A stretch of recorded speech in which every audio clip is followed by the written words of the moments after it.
Randy Poe was born in Fayette, Alabama in 1955. He grew up primarily in the South, living in New Orleans, Louisiana, Perdido, Alabama, and Florence. After graduating from Southwest Baptist University in Missouri in 1977, Poe returned to the Shoals area to attend UNA, where he spent 2 years as a commercial music major under the training of Terry Woodford. In 1980, Poe moved to New York, becoming executive director of the Songwriters Hall of Fame in 1982. In 1985, Poe became the president of Lieber and Stoller Music Publishing. Songs in the Lieber and Stoller catalog include Stand By Me, Hound Dog, Jailhouse Rock, On Broadway, Spanish Harlem, Yakety Yak, Love Potion Number 9, Charlie Brown, I Who Have Nothing, Treat Me Nice, Is That All There Is, I'm a Woman, and Kansas City. You guys probably know all those songs. In 1995, Smokey Joe's Cafe, the songs of Lieber and Stoller, opened on Broadway, becoming the first jukebox musical and ultimately the longest-running musical revue in Broadway history. As an author, all of Poe's books have focused on music. His first music publishing, A Songwriter's Guide, received the ASCAP Deems Taylor Award. As his other books include Squeeze My Lemon, featuring a foreword by B.B. King, the bestseller Skydog, the Duane Allman story, which includes multiple chapters on Allman's session work in Muscle Shoals, and Stalking the Red-Headed Stranger. In 2013, Poe co-wrote Buckham, the autobiography of Buck Owens. Randy has also written numerous magazine and newspaper articles. Several of his articles have focused on Muscle Shoals musicians, including a feature on Pete Carr for Guitar Player magazine and a cover story on Duane Allman for Hittin' the Note magazine. A Grammy-nominated record producer in the Best Historical Album category, Poe has produced dozens of reissues for such labels as Sony, Warner Bros., Atlantic, Rhino, Omnivore, Real Gone Music, Sundays, and K-Tel. In 1993, he produced, compiled, and wrote the line notes for Rhino Records' critically acclaimed CD, The Muscle Shoals Sound, the first U.S. compilation of hits recorded in the Shoals. A guest speaker at music industry workshops and seminars in London, New York, Los Angeles, Nashville, and Memphis, Randy has also lectured at Harvard Law School, New York University, and UCLA, among others. He is a member of the Recording Academy and is a past president of the California Copyright Conference. He has served on the board of directors of the Songwriters Hall of Fame and the Society of Singers, and as an advisory board member of the renowned folk music magazine Sing Out. Currently, he serves as a member of Farm Aid's Development Advisory Council. Poe's professional career began as a disc jockey in North Alabama. In recent years, he has returned to radio with a series of specials for Willie's Roadhouse on Sirius XM. At the age of 69, Randy is the youngest member of the Old Man Dinner Band. Other members are guitarists Petey Andrews and Sam Graham, lead vocalist Harvey Shield, and drummer and Rock and Roll Hall of Fame inductee Pete Thomas. Now, Randy Poe resides in Los Angeles and Palm Springs with his wife Mina. Their son Riley lives in Santa Monica and is a sports marketing executive. So, without further ado, let's give a warm welcome to Randy Poe. So tell us, kind of got started a little bit with the Pete Carr. Pete, when I was still living here, I was living with my sister, in fact, of Linda Young Music Studio on North Pine Street. And Do you have any business cards you can hand out? And I saw this article in the want ads for a TIAC 4-track machine for sale, and it said, call Pete. So I called the number, he gave me his address, I went over to look at it, he opened the door, and it was like Paul McCartney staring at me. I said, oh, Pete Carr.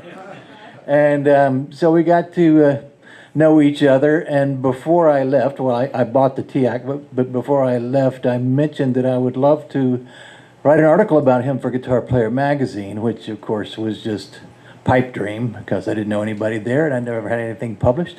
And he said, sure, let's do it. So I went back to his house, interviewed him, and managed to get Guitar Player magazine to publish the thing, and have been eternally grateful to him ever since, because he was the inspiration that I could possibly write. And So that was it. It was without Pete Carr and one other person, I wouldn't have done any of this. Pete, for the folks that don't know, I'm sure most people do. Pete Carr was a great guitarist who lived here from Daytona Beach, Florida.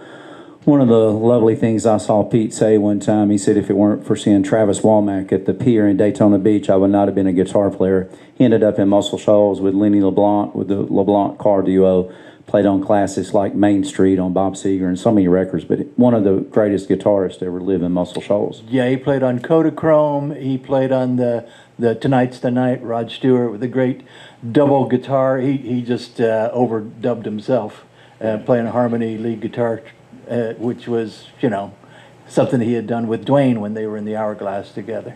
Yeah, Pete Carr, one of the greatest guitarists, and what an honor to have a story to kind of get your foot in the door and everything. Yeah, for sure. Yeah. There's another guy sitting, I don't know where he's at now, but he's somewhere around here. He's right there. He's right. Point him out. Let's sit next to Dale. So pretty much Pete Carr, but if they weren't for the guy sitting back there, Ted Woodford, there's a pretty good chance that you might still be in Fayette working at the radio station in Carthage, Missouri, working in a poultry plant. There were a number of big jobs throughout my career, but no, I was a senior at Southwest Baptist University in Bolivar, Missouri, and my mother would always send me newspaper clippings if it had anything to do with the music business in Muscle Shoals. She and my father lived here. She would cut them out and mail them to me, and it was endless. Thanks to Dick Cooper and the other folks who wrote a lot of articles about Bill Jarnigan. Yeah, and Bill Jarnigan. So she sent me this article about this. UNA had started this commercial music business course, and I said, "Wow, that's it. That's perfect." So I moved back here and started taking Terry's classes. Now, Terry, you're going to have to remind me. One of them was music publishing. One of them was the record company. One of them was songwriting. What was the fourth one? Music production, and then you had recording studio techniques. Yeah, recording studio techniques. But the one that stuck out was the music publishing class, because I said, wait a minute, let me make sure I follow this correctly. You can own copyrights and they can generate income forever. That sounds good. So They got your attention in a hurry, didn't it? Yes, it did. So that's the path I chose to ultimately go down. But Terry taught me everything I needed to know. He had a horrible textbook called This Business of Music, which was this thick and made no sense. It was written by two lawyers, one of whom I would later get to know. And I said, if I ever get the chance, I'm going to write a book about music publishing that you could actually understand. So Terry, I guess it's all up to you that we're sitting here today. Thank Absolutely. you for Terry. Everybody give Terry Woodford a round of applause, please. That's the book. That the reason I keep talking about the coincidences, the kismet, the way this is inexplicable. When I was here in the 70s doing all of those interviews, everybody I interviewed, I said, do you have a Duane Allman story? And they all did. Rick certainly had a bunch. Jimmy Johnson had them. Pete Carr had a million. So I collected and kept all those tapes that were going to be the Muscle Shoals book. And I was at the NAMM convention, which is in Anaheim, California. It's music merchandisers. And I'm walking around looking from booth to booth, and there's a booth for Backbeat Guitar Player magazine. And I walked up to the booth, and there's two young men standing there, and I said, I wrote for Guitar Player magazine before you two were born. And I said, what's Backbeat Books? And they said, well, it used to be called Miller Freeman Books, but we changed the name to Backbeat because that sounds a lot hipper than Miller Freeman. And I said, well, I was looking on Amazon, and I saw that Miller Freeman was supposed to put out a book about the Allman Brothers, and it never came out. And they said, no, it's not going to happen. And then one of the guys said, well, we'd like to have a book about the Allman Brothers. And they were looking at me, and I'm holding a couple of other of my books in my hand, and I'm like, they're still around. There's no end to the story. how do you write the story? And then they kept on going. So I said, there's not a book yet until there's an ending.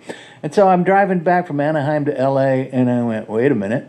Duane Allman certainly has an ending. And so when I got back to the house, I went to Amazon and started looking for a book on Duane Allman.